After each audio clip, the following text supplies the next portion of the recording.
మహాగణపతిం మనస స్మరామి మహాగణపతిం మనస స్మరామి. టిఆర్ క్రియేషన్స్ ఫ్యామిలీ అందరికీ నా హృదయపూర్వక ధన్యవాదాలు. ఈ మార్చి 30వ తారీఖు నుంచి మనం తెలుగు నూతన సంవత్సరాది ఉగాది విశ్వావసు నామ సంవత్సరంలోకి అడుగుపెట్టబోతూ ఉన్నాం. ఈ శ్రీ విశ్వావసు నామ సంవత్సరం జాతక ఫలితాలు, అలాగే ఇక్కడ మనకి విశ్వవ్యాప్తంగా ప్రత్యేకించి ప్రతి రాశి వారికి సంబంధించి ఎలా ఉండబోతున్నాయి ఏంటి అనేది మనం తెలుసుకుందాం.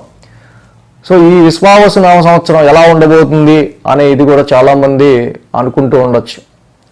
ఆల్రెడీ 2020లో వికారి నామ సంవత్సరం, అంటే ప్రతి సంవత్సరం పేరుకు తగ్గట్టే మనకి జరుగుతూ వచ్చింది.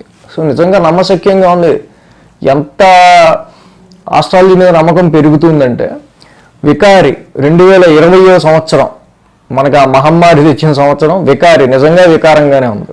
ఆ తర్వాత 2021 ఇక అటు ఇటు ఎదుగు బొదుగు లేక ఇక్కడ మనకి వికారి తర్వాత శార్వరి నామ సంవత్సరం 2021. శార్వరి అంటేనే చీకటి, అది కూడా చీకటే మిగిల్చింది. తర్వాత ప్లవనామ సంవత్సరం ఇంకా 2022. ప్లవము అంటేనే కోతి, అంటే అటు ఇటుగా కొంచెం ముందంజ కొంచెం వెనకంజ అప్పుడప్పుడే కోలుకుంటూ. ఆ తర్వాత 23, 24 మనం చూస్తే ఇక్కడ 22, 23 చూస్తే శుభకృతు శోభకృతు. శుభకృతు శోభకృతు కొద్దో గొప్ప మనం నెమ్మదిగా కోలుకుంటూ ఈ 2 సంవత్సరాల్లో 22, 23 సంవత్సరాల్లో ఆ శోభకృతి కూడా శోభాయమానంగా ఉంటుందని చెప్పుకున్నాం. అలాగే శ్రీరాములు వారి ప్రాణప్రతిష్ఠ జరగడం శోభాయమానంగా చక్కగా ఆ సంవత్సరం కూడా చాలా వరకు కూడా ఆ పేరుకు తగ్గట్టు శోభకృతి నామ సంవత్సరం పేరుకు తగ్గట్టు జరిగింది. అలాగే ఇప్పుడు గతించిన సంవత్సరం అయిపోయిన సంవత్సరం 2024 క్రోధినామ సంవత్సరం ఇప్పుడు మనకు అయిపోతూ ఉన్నది. చూసాం ఎంత క్రోధమో. ఈ క్రోధినామ సంవత్సరంలో చాలా కోపావేశాలు ఎక్కువగా ఉంటాయి అని చెప్పుకున్నట్టే క్రోధినామ సంవత్సరంలో ఇక్కడ మనకి చూస్తే పరిస్థితులు చుట్టుపక్కల ఎలా చూసినా కూడా ఈ క్రోధినామ సంవత్సరంలో అటు ప్రతిపక్షాలు కావచ్చు, అధికార పక్షాలు కావచ్చు, వీటి మధ్య జరిగే విషయాలు కావచ్చు, అలాగే కోపావేశాలతోనే ఈ యొక్క సంవత్సరం కూడా చాలా వరకు కూడా హార్ష్గా నడవటం మనం గమనించాం. ఇప్పుడు ఇది శ్రీ విశ్వావసు నామ సంవత్సరం. విశ్వావసు నామ సంవత్సరం అంటేనే విశ్వానికి సంబంధించినది, సమృద్ధిని కలుగజేసేది. ఈ విశ్వావసు నామ సంవత్సరంలో పుట్టిన ప్రతి ఒక్కళ్ళు కూడా సమృద్ధిగా ఉంటారు అనేది సూక్తి జనరల్గా. కాబట్టి తప్పకుండా క్రోధినామ సంవత్సరంలో ఏదైతే కోపావేశాలతో కూడిన సంవత్సరంగా మనం దాన్ని పరిగణించుకున్నామో, అలాగే హార్ష్గా జరిగిందో ఈ సంవత్సరం అంతా, ఈ విశ్వావసు నామ సంవత్సరంలో తప్పకుండా అందరికీ కూడా సమృద్ధి కలిగించాలని ఆ పేరుకు తగ్గట్టే మనం కూడా కోరుకుందాం. కలిగిస్తుందనే అనుకుంటున్నా. ఎందుకంటే ఇక్కడ పోయిన క్రోధినామ సంవత్సరంలో కుజవక్రం, కుజస్తంభన, గురువక్రం, శనివక్రం, బుధవక్రం, శుక్రవక్రం, అన్ని గ్రహాలు వక్రమే.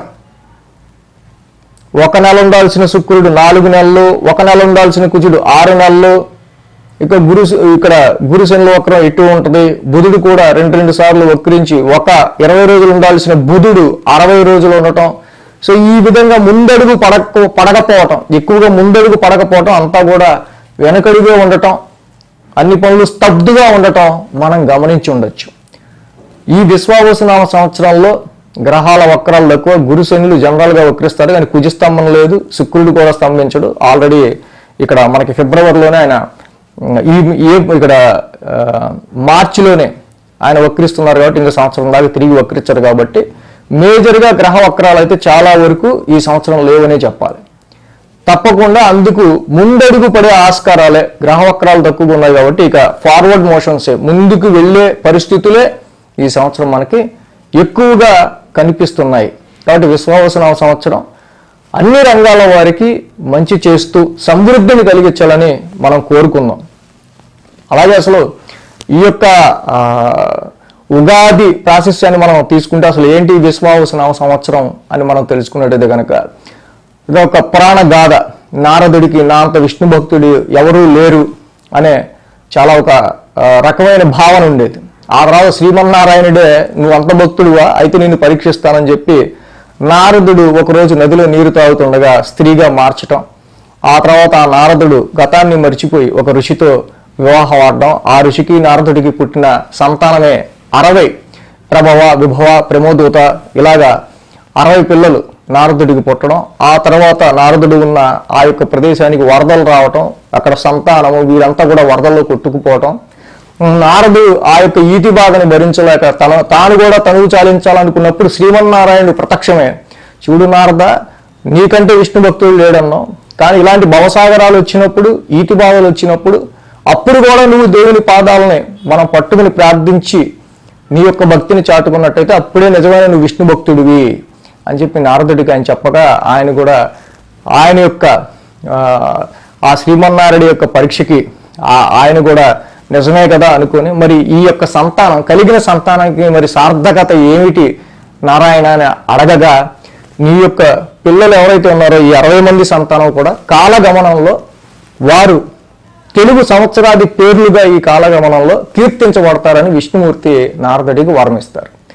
ఈ విధంగా ఈ విశ్వావసునామ సంవత్సరం 39వ పిల్లాడు నారదుడికి పుట్టిన 39వ పిల్లాడు 39వ తెలుగు సంవత్సరం విశ్వావసు నామ సంవత్సరం అనేది. సో అది మొత్తంగా పురాణ గాథ. సో ఇక మనం రాశి ఫలాల్లోకి వెళ్దాం. ఇక కర్కాటక రాశి వారికి సంబంధించి మనం ఈ విశ్వావసునామ సంవత్సర ఫలితాలు చూద్దాం. సో కర్కాటక రాశి అంటేనే పునర్వసి 4వ పాదం, అలాగే పునర్వసు 4వ పాదం, పుష్యమి 1, 2, 3, 4 పాదాలు, ఆశ్లేష 1, 2, 3, 4 పాదాలు. సో ఈ యొక్క పాదాలు కలిపి మనం కర్కాటక రాశి కింద చెప్పుకుంటూ ఉంటాం. అలాగే హి, హు, హే, హో, డా, డి, డు, డే, డో ఈ అక్షరాలతో కనుక మీ పేరు మొదలైనట్టయితే కనుక మొదటి అక్షరం కర్కాటక రాశి కింద రాశి ఫలాలు మీరు కూడా చూసుకోవచ్చు. ఈ రాశి వారికి ఆదాయం 8, వ్యయం 2, ఆదాయం బాగానే ఉంది, వ్యయం తక్కువ ఉంది. ఈ రాశి వాళ్ళకి రాజపూజ్యం 7, అవమానం 3. సో ఇక్కడ కంప్లైంట్లు ఇచ్చేవాళ్ళు తక్కువ మంది ఉన్నారు, పొగిడేవాళ్ళు కొంచెం ఎక్కువ మంది ఉన్నారు. సో చూద్దాం ఈ కర్కాటక రాశి వారికి మే 15వ తారీఖు నుంచి కూడా ఇక్కడ చూస్తే వ్యయ స్థానంలో మిథున రాశిలో గురువు గారు వీళ్ళకి సంచారం మొదలు పెట్టబోతున్నారు. సంవత్సరం మొత్తం ఇక్కడ ఈ గురువు గారు నవంబర్ దాకా కూడా రజతమూర్తిగా మిథున రాశిలో ఈయన వ్యయ స్థానంలో సంచారంలో ఉంటున్నారు.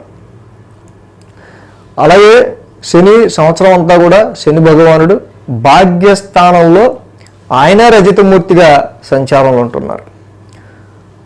అలాగే రాహుకేతువులు ఇద్దరు కూడా అటు అష్టమంలోను ఇటు ద్వితీయంలోను ఇద్దరు తామ్రమూర్తులుగా ఇక్కడ ఫలితాన్ని ఇస్తూ ఉన్నారు. సో ఈ కర్కాటక రాశి వారికి అనేకమైన శుభకార్యాల నిమిత్తమై ఎక్కడైనా సరే శుభగ్రహం, పైగా కర్కాటక రాశి వారికి సంబంధించి ఈ యొక్క గురుడు కర్కాటక రాశికి వాళ్ళ రాశిలోని గురుడు ఉచ్చస్థానం ఏదంటే కర్కాటక రాశి వారికి రాశే. సో కాబట్టి రాశిలో ఉన్న ఈ గురుడు తప్పకుండా అక్కడ ఈ రాశిలో అయితే ఉచ్చి పొందుతాడు గురుడు. ఆ రాశి వాళ్ళకి వ్యయ స్థానంలో గురుడు యొక్క సంచారం శుభమూలకమైన ధన వ్యయాన్ని చేస్తూ ఉంటుంది.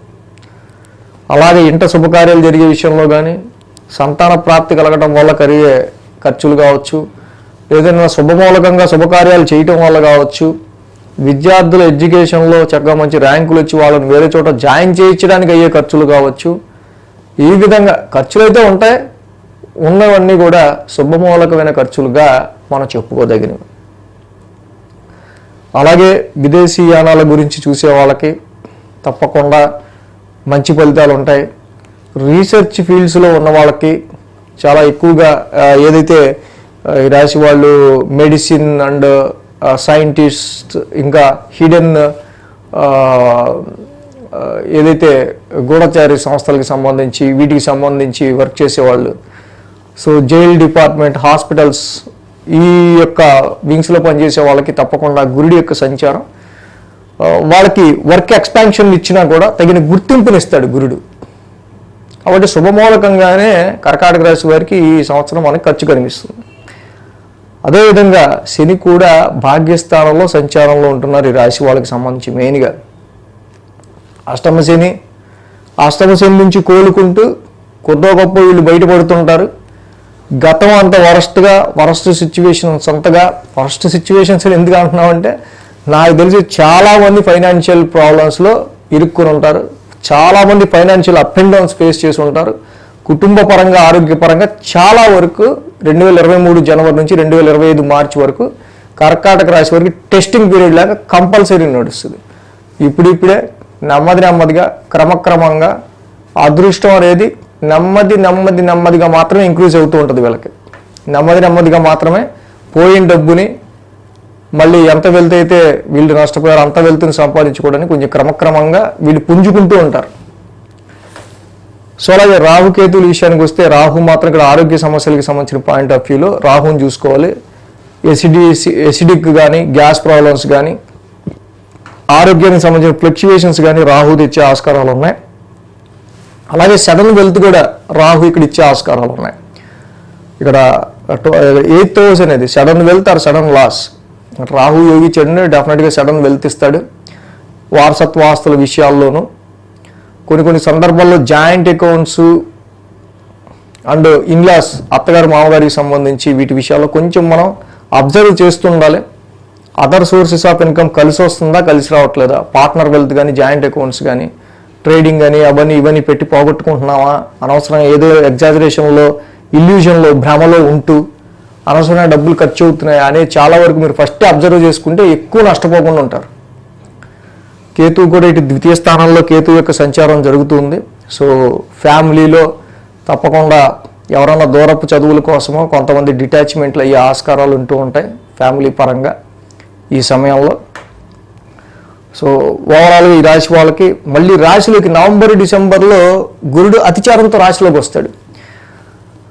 చక్కగా ఆ సమయంలో మాత్రం గురుడి యొక్క రాశి సంచారంలో ఉన్నప్పుడు మాత్రం చాలా వరకు విద్య విషయాల్లో ఏంటి, అలాగే వివాహానికి సంబంధించిన విషయాల్లో ఏంటి, కొంచెం గ్రోత్కి సంబంధించిన విషయాల్లో ఏంటి, శుభమూలకంగా ఉచ్చ స్థితిలో ఉన్న గురుడు రాశిలో ఉండటం వల్ల నవంబర్ డిసెంబర్ నెలల్లో సంవత్సరాంతానికి మాత్రం ఆ 2 నెలలు కూడా తప్పకుండా ఆయన వీటి విషయాల్లో ఒక ఖర్చులు తగ్గి కొంతవరకు మంచి గ్రోత్ని ఇచ్చే ఆస్కారాలు నవంబర్ డిసెంబర్ మాసాల్లో ఉంటాయి ఈ యొక్క కర్కాటక రాశి వాళ్ళకి.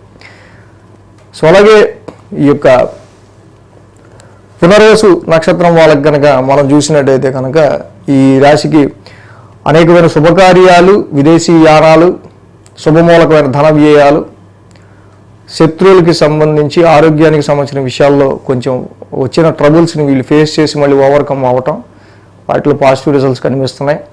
పుష్యమి నక్షత్రానికి సంబంధించి డే బై డే నెమ్మదిగా గతించిన పోగొట్టుకున్న డబ్బులు కానీ, ఆ యొక్క పేరు కానీ, సంపద కానీ ఏదైనా నెమ్మదిగా పుంజుకోవడం అనేది పుష్యమి నక్షత్రం వారికి జరుగుతుంది.